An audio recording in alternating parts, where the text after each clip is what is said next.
Yes. Would you consider taking the money that you're using to fight the marijuana law that the majority of South Dakotans voted to enact? Would you take that money that you're using to prosecute that and drop the lawsuit to fight the defend Title IX instead? I'm not spending any money to fight marijuana. In fact, this year you're spending taxpayer dollars to go to court to defend it, and it was the vast majority of South Dakotans that voted it in. So would you? That was based on constitutional reasons, though. Correct. If you remember, it is when I get sworn in as governor, I take an oath to uphold the Constitution. Would you consider taking the money from that argument that you're having right now and instead spend it on a losing battle against the NCAA? So when I get sworn in as governor, I take an oath to the state constitution and the U.S. Constitution to uphold those constitutions. And that is what and why we are challenging the marijuana ballot measure as it was proposed, because it was unconstitutional and how it was drafted and interacted. So that we will continue doing that. But based on that, we also this year, the taxpayers are spending money to put forward programs to regulate medical marijuana as well. So I guess that's a theme throughout your administration. What's the theme?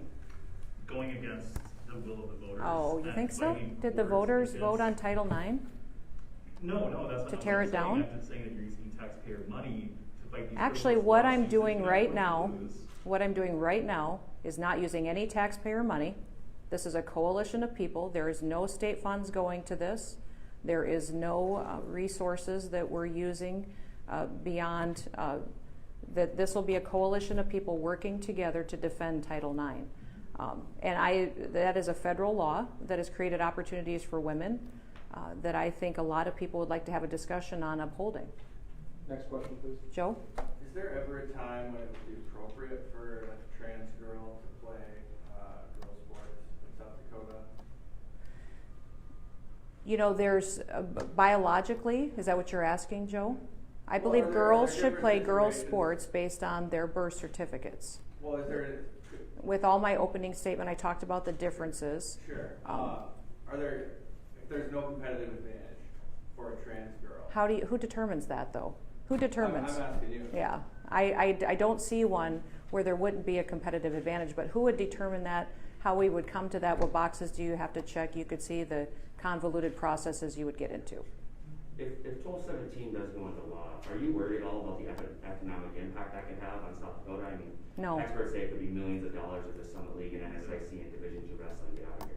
The way that I've issued the style and form revisions, no, I'm not concerned about the impact on South Dakota. Have you had any conversations with people that are involved in those tournaments going here through this whole process? Yes. Okay. Can you say who? No, I didn't ask them if I could share their names today, but yes, we've had multiple conversations with them and with others discussing what the legal ramifications, challenges are, and of course a lot of it's been public too. There was some public comments that were made after Idaho passed its law. There's been some discussions that have been made since Mississippi as well passed their law. It's not a secret as to how the NCAA feels about these types of state laws. You just mentioned other states. Are any of those governors signing on? Idaho is in a legal challenge right now, and yes, Tate Reeves from Mississippi has signed on to the coalition. Governor Stitt from Oklahoma has indicated his support as well. There's several other governors that are having the coalition go through their legal general counsel recommendations, but they're generally supportive of the idea. Governor, you were criticized by Alliance Defending Freedom over the weekend after you issued the style and form veto. Now with this coalition, it's kind of positioning you at the forefront of this issue. I'm wondering, when you came up with this coalition, did you think about the impact on transgender people in the state? And did you consider that using this issue that would affect their lives would be done for political expediency or gain? Oh, it's not for political expediency or gain, and absolutely I do think about them. That's why this coalition is specifically formed around girls playing girls sports. It's on the differences between men and women and the competitiveness of how they physically are built. It's not a transgender bill, and if you were to put it in that context, that would be completely inaccurate. It is specifically about protecting Title IX and about women playing women's sports It is not about transgender. And that is, there's nothing in this coalition or in this discussion today that has to do with that issue. But the only group of people that this would affect would Yes. be transgender people. So it's, May I say something? You bet. Go ahead, Herschel. They're taking you in another direction, and you're talking about taking Title IX, and it's sort of like they're taking you in another direction, and what you're doing is 100% correct, because what would you consider, and they say transgender, but who do you consider transgender to compete in women's sports? And it's sort of like I made a statement about a week ago that if they start doing something like this, you can take myself as an example. At my age today, now I can classify myself as a woman and go and compete in the Olympics.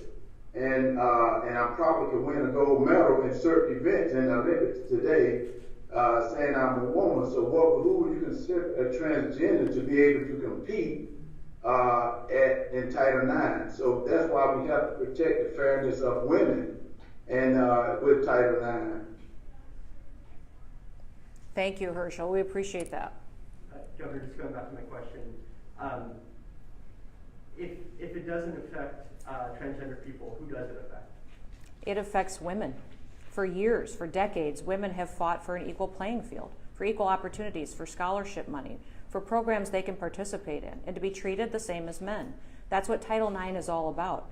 And it's being threatened by some of the conversations that are happening at the national level, different policies that are happening, part of the decision-making process that happens within the NCAA on where tournaments go, how it's determined, their inclusivity policies, how vague they are and how they've been used in the past. That's why it's important to have an honest conversation about Title IX and make sure we're having a discussion to defend it and keep that right for women out there. Would this bill affect transgender girls who want to play girls' sports leagues? Transgender girls who want to play in girls' sports leagues, it will affect girls being able to continue to play girls' sports. And that's how we believe that girls' sports should be defined. All right, guys, thank you. All right. Thank you, everybody. Appreciate you coming. Thank you, guys.